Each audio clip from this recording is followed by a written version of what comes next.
G'day and welcome to another episode of the Art Topic Podcast. My name is Brett Beckerman, and this week I'm joined by my fellow host, Luke Hawkins. Hey, you say this week, but it's always me. There's no one else. Because we're happy to have you, Luke. We're happy to have you.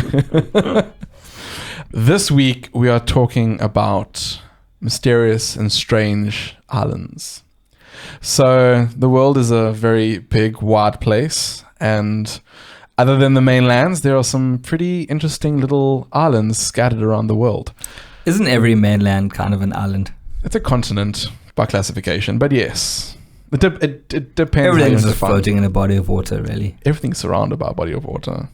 Fair enough. I give Continents that to you. float, Brett. Didn't you do geography?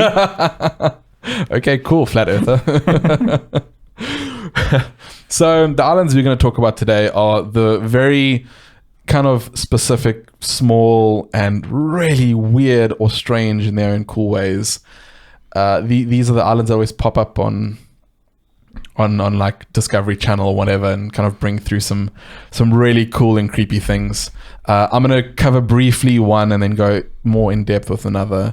I think Luke, you are doing the same? Pretty much, yeah. I've got one big guy to talk about, and then one little cool one which I found as well. The thing is with these islands are they're very specific in what makes them cool. So to kind of talk for an hour on them, you can't really pull that much information. I mean, there's like things that happen there and stories about them.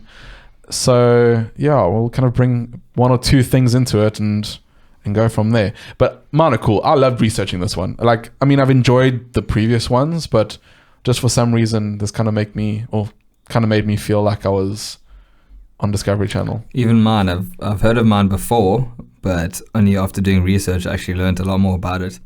There's a lot of stuff in mine that a lot of kind of shows and stuff I've seen on it they missed a lot of the information. Yeah, they also skip over a lot of information. Yeah. So, okay. My two that I'm going to cover this week are the North Sentinel Island. I'll briefly talk about this. And Snake Island. So it's hot. So I was doing a snake, man. I know you were, but I immediately just thought of like sizzling. Your snake needs to be better, Luke. Sorry, dude. So the North Sentinel Island, for those of you who don't know, is one of the few islands left on the world that is almost completely uncontacted by the rest of the world. Every kind of visit attempt there has really ended badly. And I mean, there's only been one documented case of an outsider being allowed into the villages and onto the island, which is pretty hectic. And it was quite a while ago too. So, I mean, there wasn't really much media. So the North Sentinel Island came into like modern day interest when an American tourist got a little bit close. They heard about the island and they wanted to go and seek for themselves, and they ended up dying. They got pretty much bombarded from the island side with spears and arrows and all that. Could say he took an arrow to the knee. He took an arrow to a lot of his body. And that kind of brought the island back into kind of modern history and all that. It was discovered quite a while ago by a few fishing boats and the East Indian merchants and all that. So whereabout is this island? So the island is kind of between Sri Lanka and Thailand, and just off the other island, which is the Andaman and Nicobar Islands. Okay. So it's a little bit off of those. So it's kind of close enough to get there by boat. But funny enough, it's actually completely whited out on Google Maps. Really? There are pictures of the island that people have taken from planes, and it's actually quite covered with a canopy of trees. Yeah. But just checking now on Google, it's literally whited out.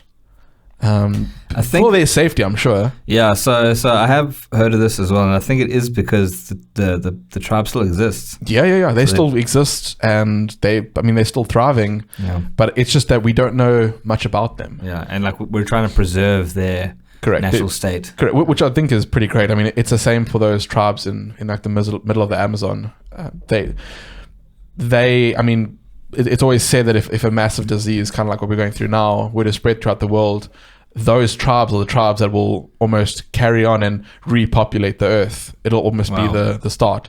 So they're relying on these inhabitants of these islanders to be constantly almost helped out to say, look, don't go there, just so they can kind of reserve that tradition and all that. So they were first kind of the first look we had in there was obviously from this one person who went across. She was an Indian lady who, don't ask me, there's not much history on her, but she was allowed in and she walked and saw how they lived and how they ate and all that, and very, very rural. I mean, they are like not prehistoric, but they it's quite simple, and a lot of their clothes are... What defines rural? Because I mean, if they've always been that way and there's no kind of wealth hierarchy, well, compared to our modern take on things, they're rural. I mean, you can almost picture like an episode of or season of Survivor where they kind of make these little lean-tos and all. It's island tribesmen, if you want to call it that, loincloths and all that. So they're assuming kind of via data that there's between anywhere from 80 to 150 to 500 inhabitants on this island. That's basically just looking at the span of the island and how much they could actually fit on there. And they're just assuming that they're living off the fish, crabs, and fruit of the island. I did see that they spoke about the fact that they could probably eat small like pigs and all that live on the island, but surely that would run out if you're not actively farming that. Yeah, if they're not farming it would. I would assume so.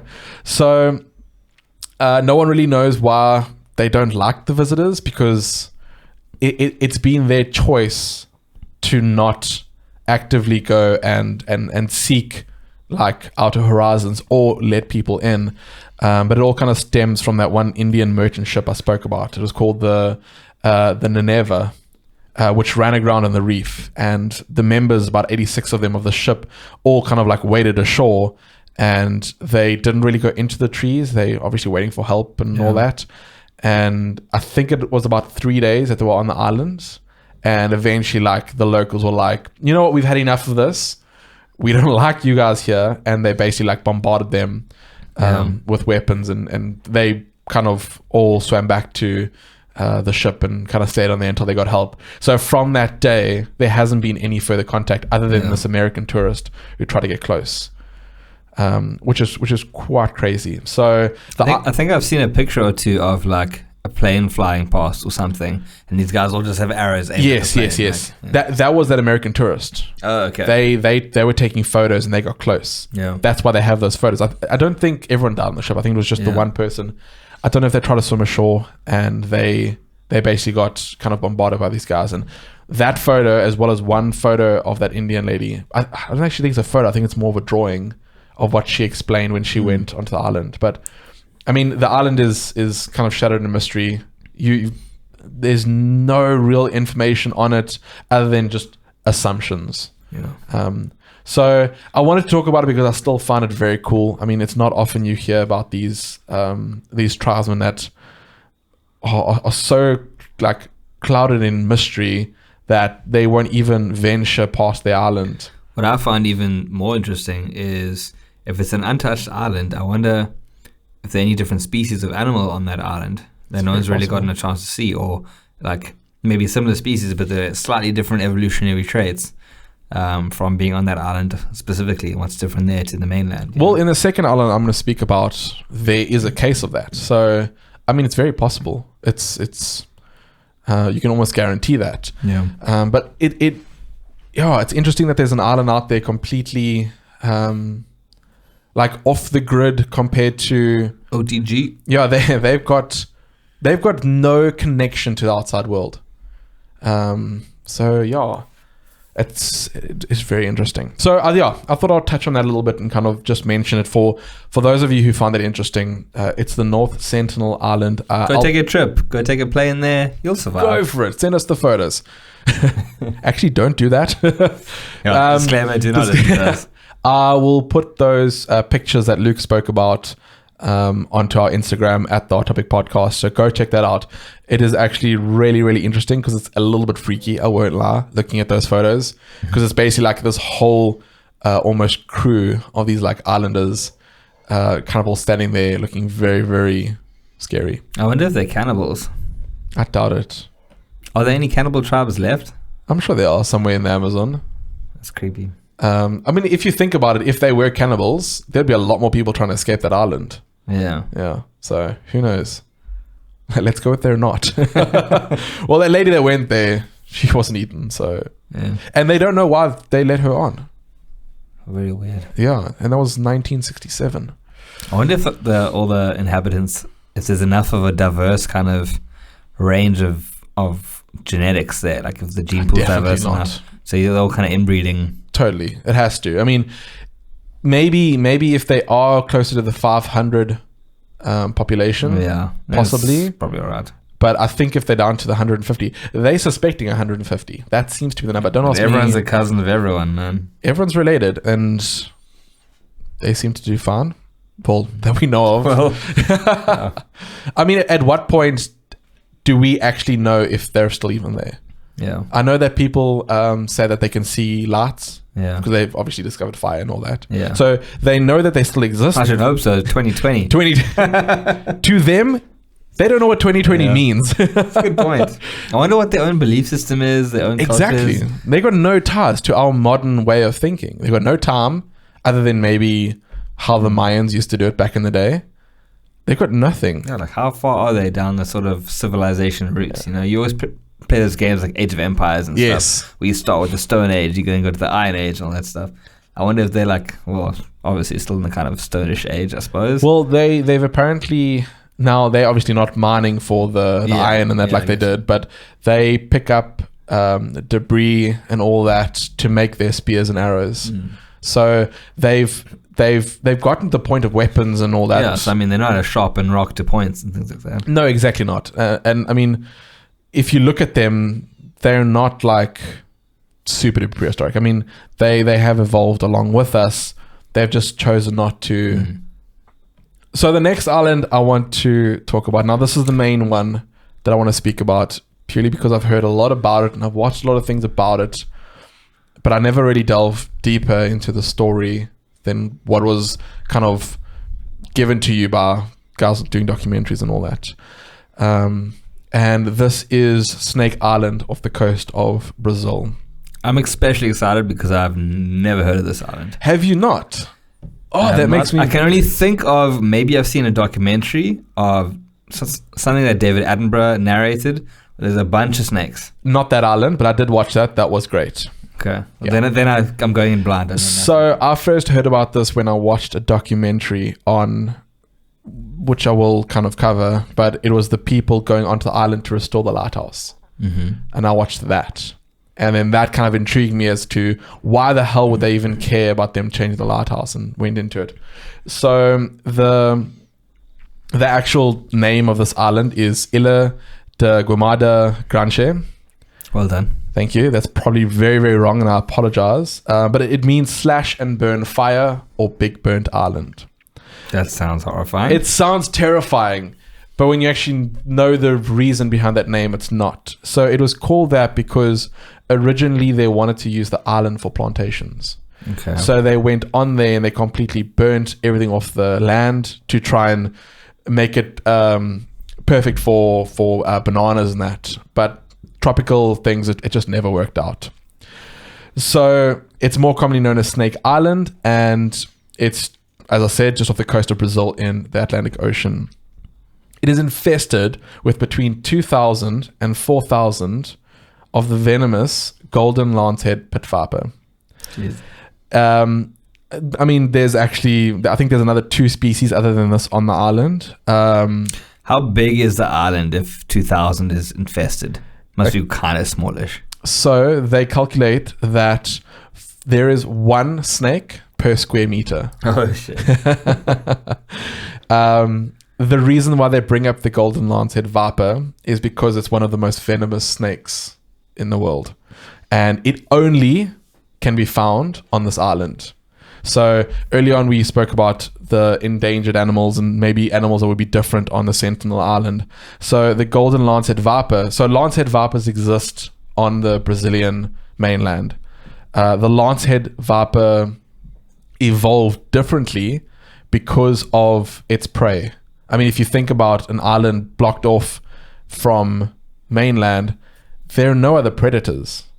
And if your only predator is you, that means your prey is pretty minimal because you're going to pretty much eat everything. And there's 4,000 others of you. Yeah. So they kind of evolved to hunt birds. Okay. So a general snake's thing would be it'll bite you, it'll inject its venom, and you will slowly die while it eats you. You can't do that with a bird because a bird isn't just running around on the ground. It's in the trees, it's flying, it can just fly away from you. So they evolved to be able to actually shoot venom, and the venom can melt human skin. Oh. It's that venomous. So to explain the severity, you will not survive without a doctor in under an hour. Jeez. So they've set up like a little anti-venom station there or something. Well, by law, if you do gain access to the island, if you're part of the maintenance team or some of the scientists, by law you have to go with a doctor for this exact reason, because the island is about 90 k's away from the mainland. So you're not going to make it. You're not going to make it. No. You're dead. You're very dead. The venom is so powerful that according to the Smithsonian, it is 5 times more venomous than any of the snakes on the mainland. So that means it's of the same type. Correct. So it's evolved specifically Yeah. to be a murderous killer. Literally venom of note. In the words of the great Indiana Jones, why does it always have to be snakes? I hate snakes. I won't lie. I can do creepy crawlies to a certain extent. I don't like spiders that much either. But snakes that feel, I just can't do it. I don't hate snakes. I quite like them. So a brief history of the island. In the early 1900s, there was originally a lighthouse keeper and his family who lived on the island. Bear in mind, still infested with snakes. But unfortunately, they were one of the last families to stay there because they all didn't make it. Oh, wow. They're assuming that the snakes got through the windows and killed them. Because, I mean, if you think about the fact that they have very little prey, they're going to seek whatever they can. The lighthouse now runs off of batteries, which get replaced by a maintenance crew a few times a year, just to make sure it still operates. The crews are monitored and controlled by the Navy, and the Navy is kind of there to make sure the island isn't touched by anyone, because they know the severity of it. You have this like island of death. You can't just let people just walk around. I do have to wonder, are lighthouses still relevant anymore? On like an island that, okay, I understand ships can still hit into it, but GPS and that kind of stuff, surely they know there's an island there by now. Yeah, I agree. But I still think that there's a level of additional security. I mean, if you think of an airplane landing, why do you need landing strip lights if your plane's got self-positioning systems or whatever. Instruments to help you? I mean, people can land planes in complete darkness with no lights and everything purely by positioning. So it does exist. I think it's just an additional safety measure. But 90% of lighthouses these days are just purely there as a shining light. It's not back in the day where there used to be a guy living in the lighthouse making sure it ran. I mean, also, this is like every horror story. Lighthouse keepers. Yeah, this is like the lead to of every haunted lighthouse story. I would 100% assume that this lighthouse was haunted with these guys. Yeah. Doesn't need to be. It's creeping up all the snakes. Well, yeah, agreed. So another story told by the locals is that a fisherman who wandered off course and landed up kind of on the island. He tried to get some food and water on the island and came across a snake in one of the trees. As he was running back to his boat, he was bitten multiple times by more snakes because there's a snake every square meter, apparently. But that's just a story. And I mean, it could just be folklore to kind of keep the Brazilians from trying to get close to the island. It makes sense. I mean, it's like that in every culture where you have certain things you don't want your kids to do or whatever. So you tell them stories about it. I mean, my dad used to tell me a story of our upstairs attic that you can't go up there because there's a guy named Mr. Bones who died years ago. Because if I went up there, I'd probably fall through the floor, do something stupid. So I think it's a much grander version of that. And that's the base of most folklore stories. Of course. Especially in Japanese folklore. All the ones with the creepy woman that will drown you near a lake is to stop kids from playing by the lake, you know. Exactly. Which is clever. It works. Yeah. So there are also a couple theories as to why the island is as infected as it is.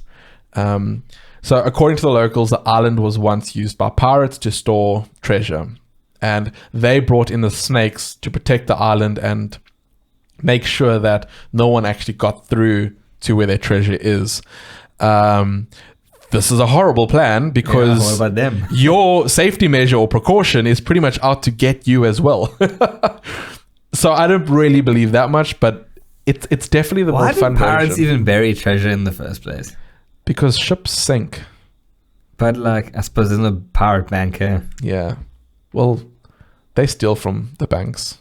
I mean, they're pirates.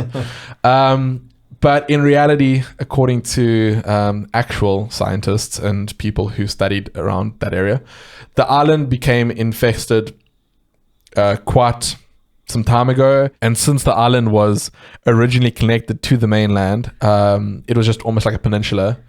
The snakes were then trapped when the water rose and cut the peninsula off from the mainland.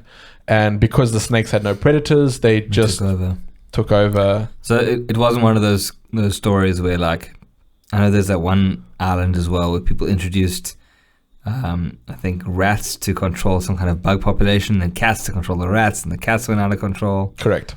It's not one of those cases at all. Okay. I don't think any case would be, hey, let's kind of release a shitload of lancehead vipers and see what happens.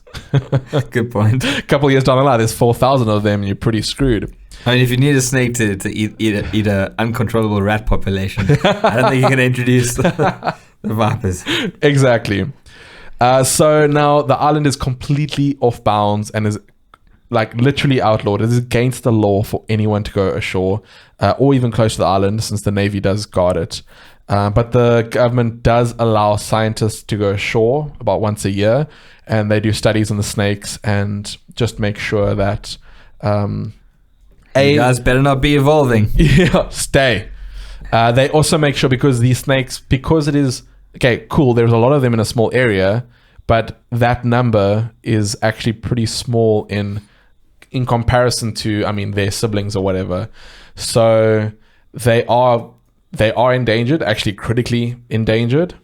So the scientists are always there just to make sure that they are still around. They want to keep them around for some reason. There are more lanceheads that are less venomous. Yeah. Make sure those survive. And quite interestingly enough, there is a massive black market trade for these golden lancehead vipers. Oh wow! Yeah, so like live, and their venom. Jeez. So they sell them to collectors and people who use the venom for poisons and all that. A snake can be sold for anything between $10,000 to $30,000 Holy shit! For one snake. I bet you there's pirates trying to get there and steal these snakes, dude. 100%. I mean, by helicopter, grab a couple. See, now that would be a clever person. Like rock up there on a boat, like land on the thing, and then you'll become the person in that video you spoke about, David Attenborough, with the leg of Vaughn running away. That was the one I saw. For the people who haven't seen what we're talking about, there was, I don't know if it was Planet Earth 2. I think it was. Yeah. Which is a David Attenborough documented David Attenborough documentary called Planet Earth 2, and in this they captured, I don't know what you want to call it, but basically a feeding frenzy of a couple, like close to 100 snakes, maybe not that many, insane, dude. Chasing like an iguana type thing, across the beach, like a sort of medium-sized lizard. Correct. And it was it was running on the beach, and then it jumps across the rocks, and at every single step it took, it had a snake trying to bite at its feet. It's amazing. Yo, dude, there were so many close calls. It was the most intense action film I've seen since like this whole year. And it blew up on the internet. I mean, it went crazy for a good reason. But you guys really need to go. And there's a time you're like, this dude's done for, man, and like your heart sinks, and then he's made it. He's made it. Like gets tackled by like 10 snakes, and then like somehow rolls out and carries on running. It was such a good video. Watch the video if you can. Yeah. I'm pretty sure if you just type in like David Attenborough snakes, it'll definitely come up, or Snake Escape or whatever. So yeah, that is Snake Island. It is like So fascinating. As I said earlier, I got onto Snake Island because I watched a documentary of them changing the batteries, and they took a journalist with them for the first time onto the island. So I was watching, and it's quite hectic. They all kind of, I mean, there's maybe about 7 or 8 of them, because they're carrying, like, each person gets one battery basically, and they carry it through to the tower, which is top middle of the island, which is like such a hectic walk. And then there's like these like 2 like reporter researchers with them who are like filming the whole thing. But it's hilarious because they kind of walk through the jungle to get to this place, and these things live in the trees. So you have to walk under canopies of trees to get to the top. And the one guy's like super freaked out. I mean, I don't blame him. Why does he go, dude? Find someone who's not afraid of snakes. Like. Agreed. And the guy gets to like the one part, and he's like, I don't get why like people are so scared of this island. I haven't seen one snake. And the one guy turns around, he's like, seriously, have you not seen one snake? And he's like, yeah, why? He's like, you should walk in front of me now. There's been like 10 just walking up this hill. You've missed all of them. And he's like, oh shit. So yeah, since then I've kind of like been super interested in this island and doing a little bit of reading up on it. I do picture, like, you know, not to quote Indiana Jones again. Joke's not a quote, but you know, in Indiana Jones where there's like the pit of snakes. Yes. And they're just all writhing over each other and stuff, you know. It's kind of what I'm picturing, like you're walking in just knee-deep snakes. Like, I presume it's not like that, but... No, it's not like that. But basically, if you walk under one of the canopies and you look up, you'll see at least 5 or 6 snakes within the trees looking down at you. So it's not that bad from what you're thinking. And when you just walk around and don't actually focus, you will miss a lot. But, I mean, you'll see 50, 60 snakes literally just on your walk up to the lighthouse. I couldn't. Which is pretty freaky. I think what makes it even worse is, and I mean, it actually happened in this video while the guys were walking, as they walk past one of the areas, one of the snakes actually like slithered down from the tree, was hanging kind of behind them. So if you were walking, this thing just dropped in front of you. Skin melting venom. Imagine you walking and this thing just literally drops on you. Like, I'd just die. Probably from fright first and then venom afterwards. Oh man. But yeah, that's Snake Island. I suggest you do go try and find that video. It is very interesting. I definitely found it super interesting. So yeah, that is it for my islands. Luke, give us your story.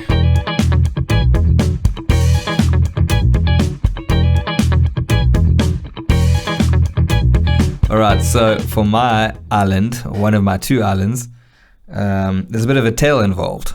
So this is the lost colony of Roanoke Island.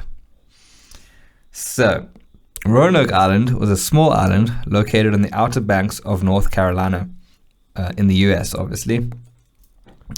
Whilst it's now quite an important tourist attraction for the area, it was home to quite the mystery many moons ago. Tell me more. So it all started, so there was kind of 2 events, right? This first event had nothing really to do with the mystery, but it's an important precursor. So in 1585, a group of English settlers arrived on the island, which was already inhabited by indigenous Americans. They attempted to settle and colonize the island, but left shortly after due to running out of food supplies.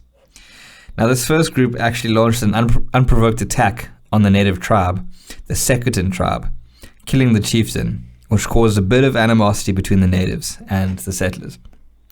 But these settlers then fled the island and didn't return. So actually, Sir Francis Drake was the one who fetched them off the island.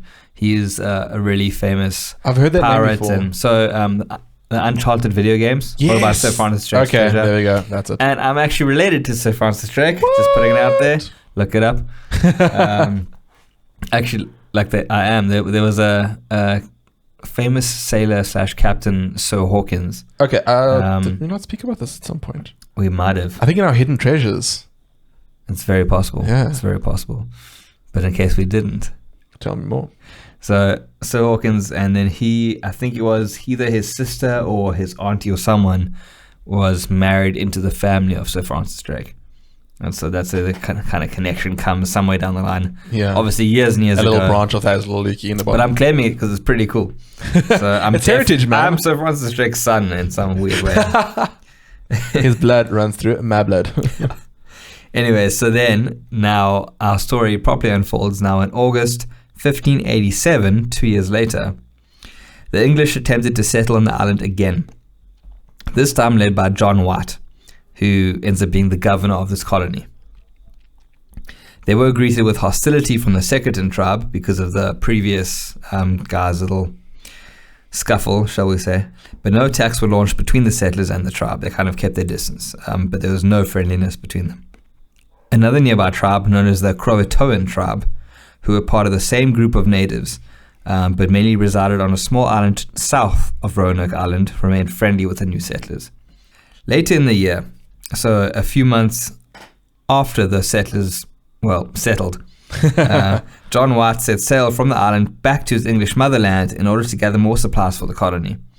So I presume in this kind of thing, they obviously come with a bunch of food and supplies, and they try and live off the land, and if they run short, they have to go make a supply run. I think they get kind of essentials, and whatever they can live off, they do. Oh, well. So he left the colony for more supplies. He left his wife, daughter, and infant granddaughter, who, interestingly enough, was known to be the first English child born in America. So i.e. the first kind of, white American. Yeah. Oh, that's super interesting, actually. Yeah. And anyway, he left, off he went. His trip was expected to take about 3 to 4 months. Unfortunately, his trip took longer than expected, as a naval war had broken out between England and Spain, and Queen Elizabeth had ordered that all available ships be brought in to help the war effort. It took almost 3 years before John White was able to return to Roanoke Island. Okay, so a little bit late. Yeah, just a tad. In August 1950, he landed once again on the shores of the island, only to find absolutely no trace of his settlement. Imagine that. You come back, your wife, your daughter, your granddaughter, everything. Just everything's vanished. Everything's gone. Wow. After some exploration, all he found was the word Croatoan carved into a wooden post near where the old settlement was. Also, another carving with the letters CRO were also carved into the post. But no one really has any idea what that was, if it was just short for Croatoan again. Probably trying to spell it out again. Now remember, Croatoan was the name of the tribe slightly to the south. Also important to note is that the animosity between tribes from the previous guys, the Croatoans were never part of that conflict. So they weren't hostile towards the settlers. There's actually a bit of a backstory there where they're actually friendly, and they had a bit of a I don't know what the word is, a guy that was the sort of intermediary between the two. So they were a lot more welcoming to they were. outsiders. And actually the guy would visit the tribe and visit them, and they'd help them out with supplies, and they were actually quite cool to each other. John White was never able to travel to the Croatoan tribe, though, after finding the carving, because the weather made it impossible to travel. So apparently there was a big hurricane in the area, and it's been 3 years. He just presumed that, that people had died or something. So he abandoned it, returned to England, and labeled the missing settlers as the lost colony. The settlement, along with John White's family, was never seen or heard of again. And that's ultimately the end of the story, but let's dive into some theories. Ooh. Dun dun. It's dramatic music. Start playing now. So apparently this John White guy had told the settlers before he left to inscribe the name of their destination somewhere if they ever left anywhere. So that appears to be what they did. They inscribed Croatoan. So these guys. So that was their destination, not their. Hopefully. Correct. So okay. So I was assuming more. These guys did it. Yeah, like every horror movie, they're still like engraving. It like was blood. So that's why he kind of was under the assumption that these guys try to get to the Croatoan tribe. Okay, so why couldn't he travel to the Croat? Was it just too far? Really bad weather. Oh, so okay. I don't know how far south the island is. I don't think it's too far because these Croatoans could come to the mainland. So how I understand it works, and maybe someone in the comments can correct me if I'm wrong, but how I understand that it works is that there's sort of one group of Native Americans which gets subdivided into different tribes, but within the same group. So the Sentinel tribe is part of this overarching group, and the Croatoan is also part of this overarching group. Okay. But there are separate encampments of people. Okay. But there's still communication between the two. So these guys did come to Roanoke Island, but they didn't reside there. Okay. So there is Makes some way sense. of transport by boat or something. But at the time, again, this is a long time ago. No one really knows. But according to the statements and what John White said in his documents, I suppose, was that he couldn't travel there because of whether there was a hurricane. Unless he didn't really care to look. Well, But I mean, A, if it's your wife you and wait your the hurricane daughter, out for maybe 4 or 5 days, or B, go all the way back to England. and he hopefully came back with supplies. So he could have waited out the hurricane. Of course. You would have thought. Or he like made it there or made it halfway. I was like, I tried. So it's a bit weird. But yeah, the question remains, did these guys make it to I almost said Croatoan. So the question remains, did these guys make it to the Croatoan tribe? Did they maybe die on the way there in, again, maybe bad weather or choppy seas? Is it possible that the Sentinel tribe got hold of them, the hostile tribe, and they did actually, destroy them?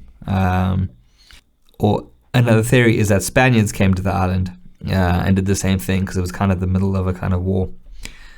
So maybe they got there as well, saw the settlement, and I was about to say, I mean, what are the odds of another ship or kind of crew coming to the island? And I mean, if you think about it, 3 years, if he went back to go get supplies, that means they ran out of supplies on Roanoke Island. Yeah. So if another settler ship came and either A, offered them boarding, or B, chased them off, or if they try to go somewhere else or whatever. Yeah. I mean, the fact remains that after 3 years, these guys have definitely run out of supplies. They had to go somewhere for food.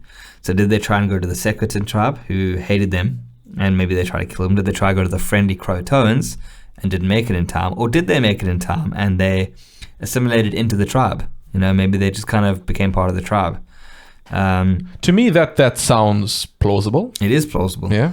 So interesting enough about that is, I think that's the kind of leading theory, because DNA tests have actually been launched now into the sort of descendants of the Croatoan tribe who've been found, obviously just now normal Americans, to try and find if any of their DNA is from kind of that line of English blood.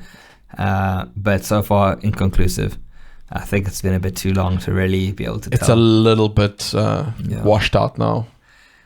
So, yeah, I never know. But fact remains, it's missing. The lost colony is now never to be found of again. So That it's is quite so a cool interesting. island.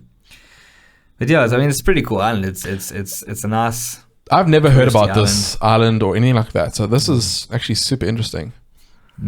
I do like that time period as well. Yeah, it is. Exploration and kind of. Literally the world is at your feet kind of thing.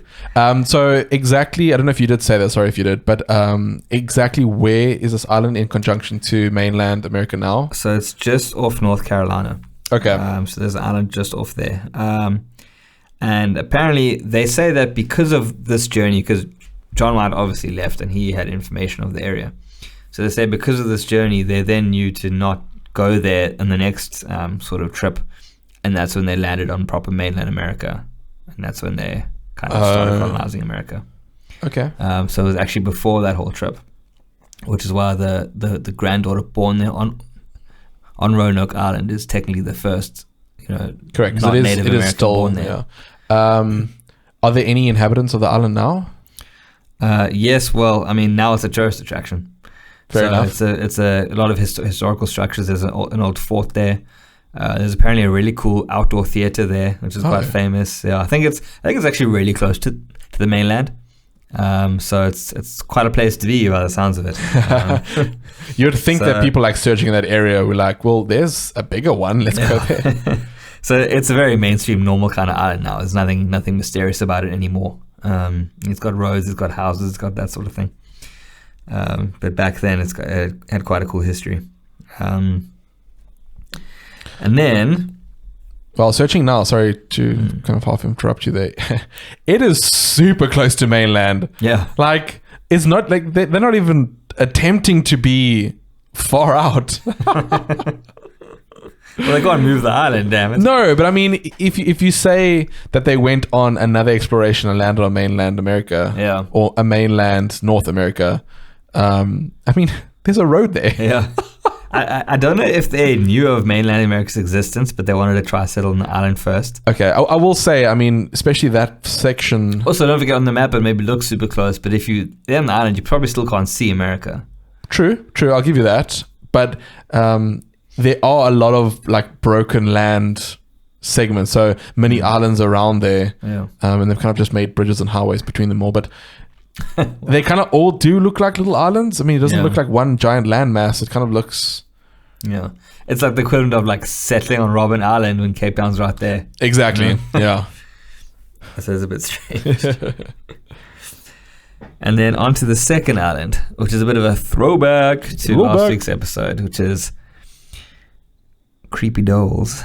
Dole Island. I know about this one. So if you remember last week we spoke about creepy dolls and how much I hate them. How much Luke loves them, and they're everywhere in his house. I'm glad we're coming back to that. Funnily enough, re-listening to one of our previous podcasts, the horror episode, we mentioned the dolls then as well. I'm trying to mention it as often as possible. I see this. Please stop trying to freak me out.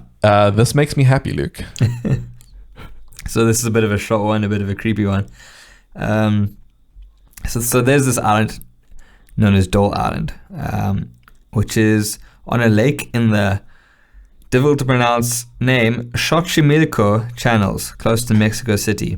I think you did better than me trying to pronounce the Brazilian one, that's for sure. Actually, on Wikipedia, I had to do that kind of play audio and get them to say I it did to that me. too, but I definitely still didn't get it right. Xochimilco.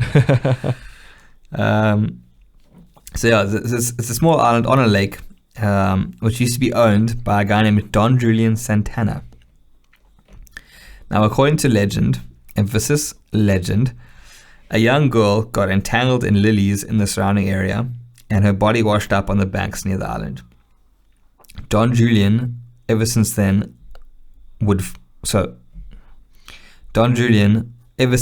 night, would experience strange phenomena from that moment onwards on his island. So he lived on this island. Okay. And suddenly, this body washed up. Bit of a scene, I'm sure, was made. The body was taken away, etc. But he started experiencing weird phenomena. He found that he would hear the spirit of a girl, or the sound of a girl asking for her doll and crying out, "Where's my doll?" And other weird whispers and sounds.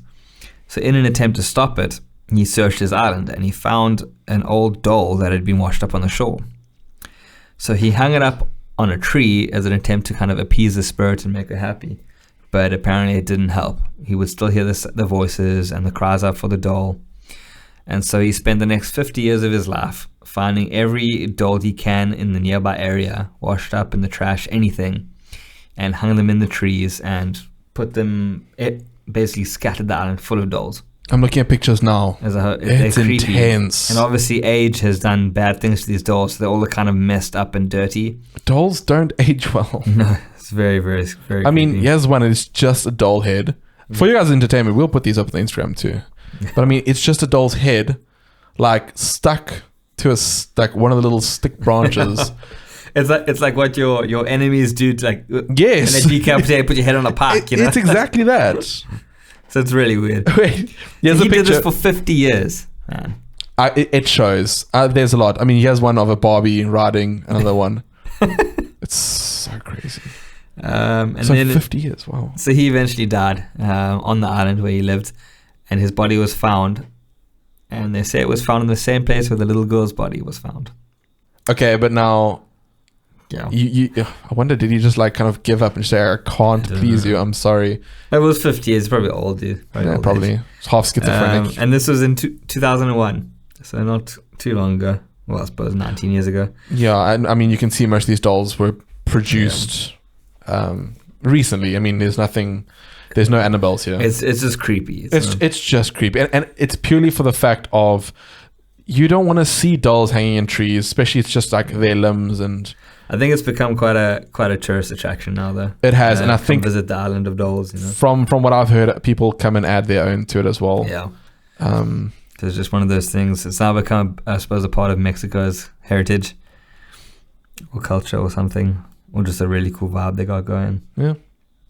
But Mexico is very much into their death. Their death, yeah. Day of the Dead and all that. What? Dos de los Muertos or something. Yes, yeah. I only found out about this recently because I was made to watch Coco. I haven't watched that actually. It's not bad. Coco's it's an animated show. Is it Disney or Pixar? I think it's Pixar. I'm not sure.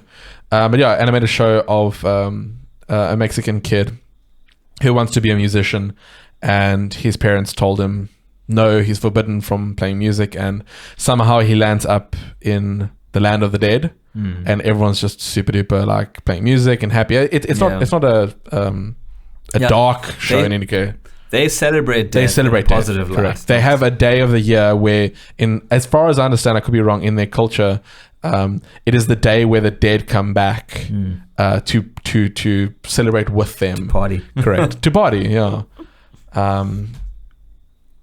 But yeah, that is these that's photos. my little snippet on Dole Island. Rather creepy one. Maybe not as in depth and interesting as Roanoke Island, but it's cool to give my story a little bit of a cap there.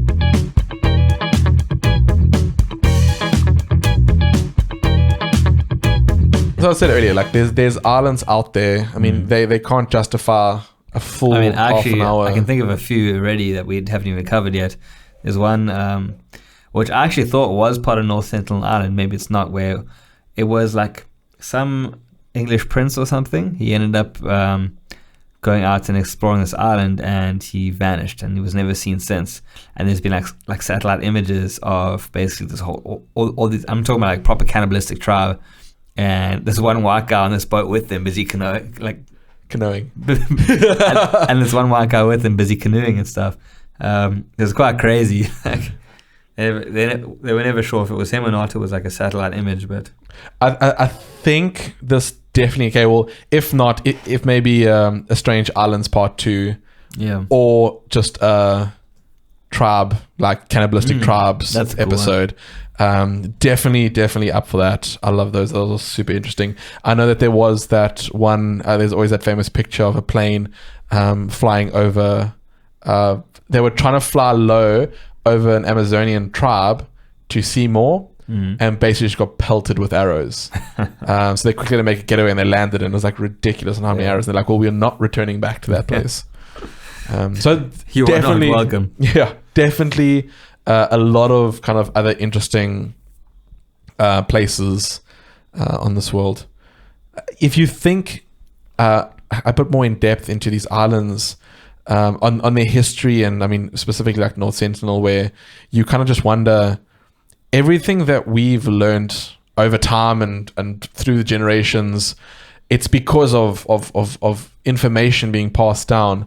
If you didn't have that, what would your thoughts be? What would your beliefs be? Do they worship water gods? And I was actually surprised to learn about how many kind of cultures and tribes believed in like a water god or god of the seas, because that's where all their food comes from. So they're thankful to the oceans for providing it. Yeah, the ocean is bringing them food. Yeah. But I think a lot of those also, they had water gods, but they also had like the sun god as well, and they had various other gods that kind of provided them things. So, I mean, you've got no information. You've just blatantly saying, well, there's fish, and we eat the fish, and then more fish come. What's up with that? Let's just thank you, Earth. Yeah, thanks, Mother Earth. I wonder if on Roanoke Island now, if they have like, this is like a sort of popular popular tourist kind of attraction is the Lost Colony, and they go on like little hikes and stuff. I picture that they'd do that. I'd be, especially like if they can find where like it was this is where the old settlement was. Yeah, I mean, I'd be up for that. I will say, okay, other than the two things I spoke about, mine were the two islands you don't want to go visit. Yeah. Yours are the two islands you do want to go visit. Just to travel around and just to go see them kind of firsthand. You say you do want to visit these islands. I'd much rather be in Mauritius or Seychelles or something. I agree. There are better places. But in saying that, if you are in Mexico for whatever reason, and you happen to be in that area, Oh yeah, I'd be like, I'm gonna go check Dole Island out. Apparently, it's like super close to some football stadium. Oh, So really? it's like really right there in the, like Yeah. just shy of Mexico City. It's not even like in the tropics somewhere. Well, it's actually it's almost like a landlocked island. It's not connected to a sea. No, it's in the middle of a lake. Yeah, And I'll say like island. I think it's really small. it is tiny. It's like a little hump of land. It's not like a. Yeah, the fact that the entire island is covered in doles, And one dude owned it and lived on the whole island. It's Yeah. not a big thing. and his house was pretty much a shack. Yeah. Yeah, it's like a lean-to with like a little bed in the corner. Yeah.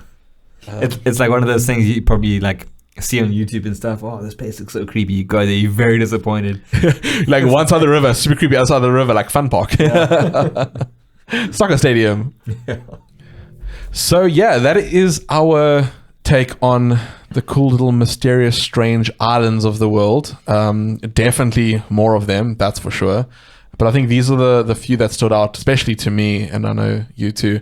I think when we kind of brought this fact forward, I mean, it's very rare that we have a fact with almost 4 stories within that topic, like pre-planned.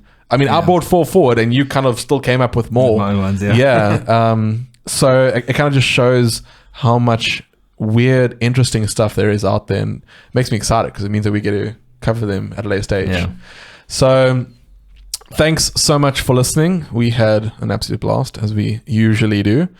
And catch us again next week, where we will be bringing you some more weird and wonderful cool things. That's for sure. And yeah, follow us on Instagram at the Odd Topic Podcast. We'll be putting up a few pictures and whatnots on this episode. We do pretty much every episode, so you can give us a few comments, and then if you got anything constructive to say, we're happy for all the information. Also like and favorite on Spotify, whatever podcasting station you're listening to us on. Give us a rating on Apple Podcasts. Every little bit counts. We really want to get out there. Yeah, 5 stars or less, but 5 stars would be great. Thanks. No less. Yeah, we'll see you next week. Bye. Cheers.